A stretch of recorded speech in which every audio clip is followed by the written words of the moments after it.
Michael, I understand that you've programmed a film featuring someone, not just featuring, written, directed, and starring. It's a short film, right? Written, directed, and starring Miss Goss, and who we have talked to many years ago for a horror film called The House on Pine Street. And this is now The Little House, A Little House in I was, Aberdeen. that's so funny. Okay. Yeah, A Little House in Aberdeen. I didn't really realize the A Little House on similarities between those Pine two Street titles. is where I'm Yeah. going with it. But no, it's a very different kind of film. And for one thing, to me, I'll say it's kind of a bit of a horror film about the horror of what's actually happening in our country right now. So probably not as purposely or maybe timely as it has turned out to be. So, Emily, I'll let you speak about your short. And hang on here. And let's give you the Oh full. my god. Yeah. I wasn't expecting it. Yeah, so I wrote, directed, produced, and acted in a 7-minute short film, which is about a woman who's reflecting on her past and wondering about her future while she happens to be having an abortion. And the film takes place during the procedure. It's shot in one take, and the film is essentially a nervous stream of consciousness. And my goal with the film is to normalize abortion and humanize the people who have them. And so this film is not about the how she or the why she.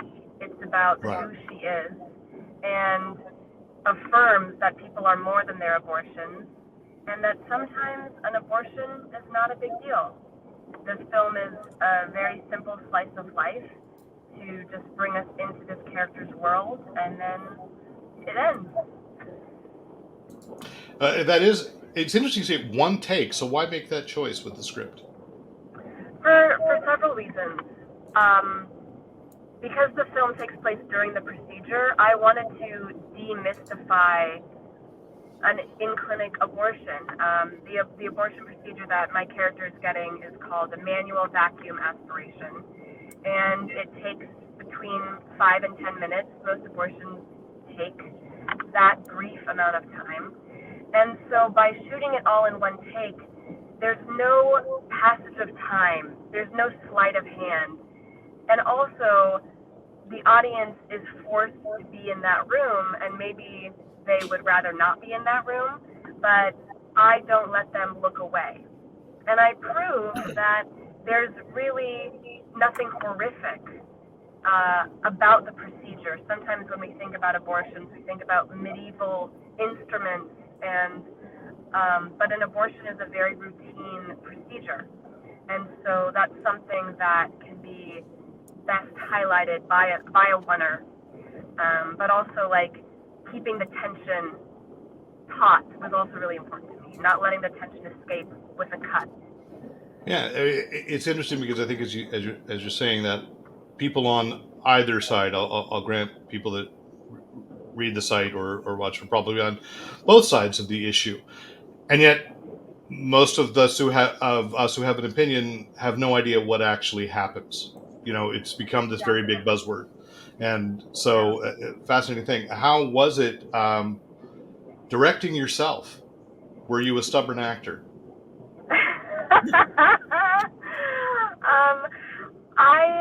What I loved most about directing was working with my crew. I feel like I have always thought like a director, and I have always loved to work with the camera, specifically when I'm acting, and so it was a natural transition, and also because the film is all in one take, the performance is the directing, is the editing.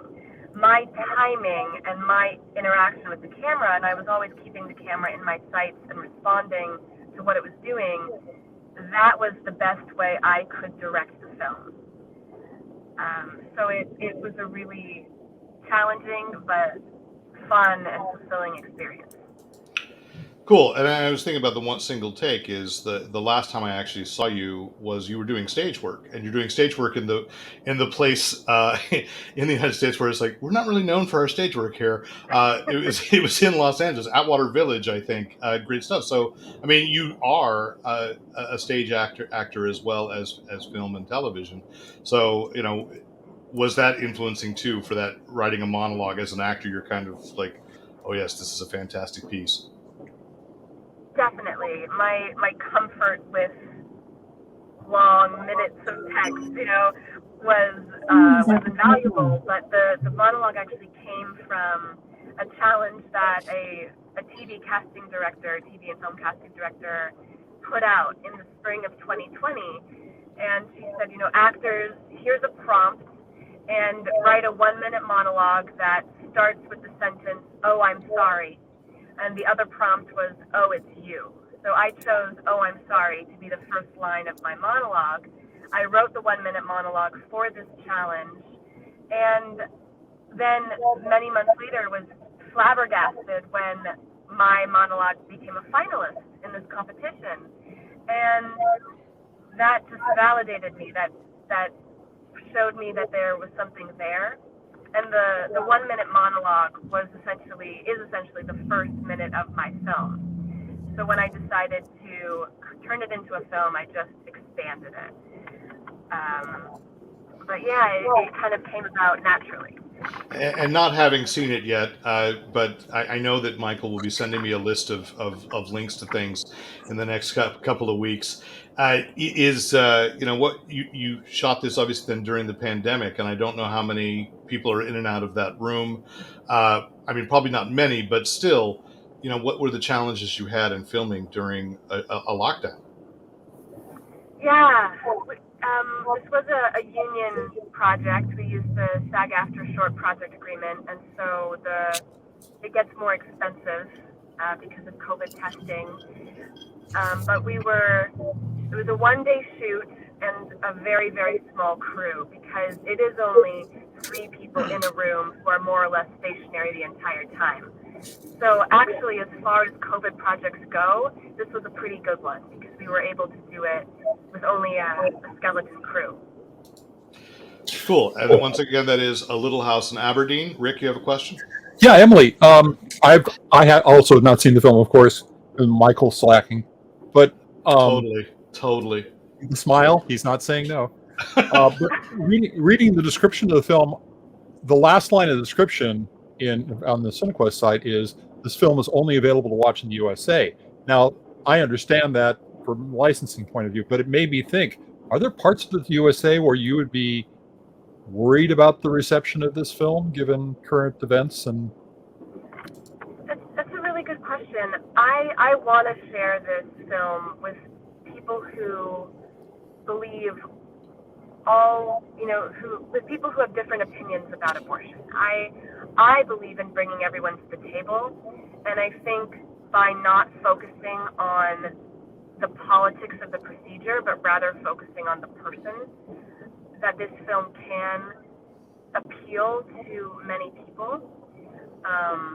And so I hope I get the opportunity to share this film with people who would not seek it out. And I think that's one of the beauties of film festivals, is that there's a huge audience of people to watch these films, and so I'm excited to see who finds the film.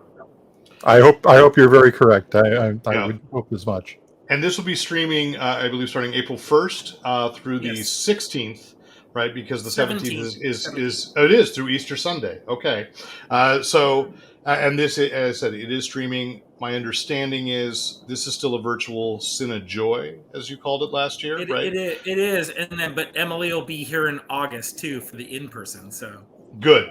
That's where I was getting to. There is an in-person event, and well, that is excellent. So, looking forward to the film, Emily, and I do understand if you are at your premiere or whatever it is that is that. No, I know. If you need to leave, we understand, but of course, you are always welcome to stay. And as we talk through Michael Rabehl and what else is happening at Cinequest, but we look forward to seeing your film. Thank you so much for joining us.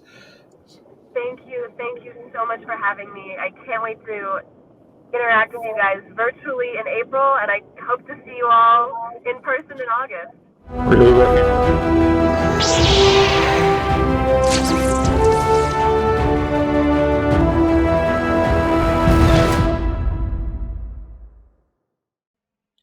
Thanks for watching.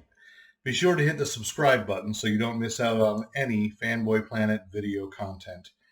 And remember, use your powers for good.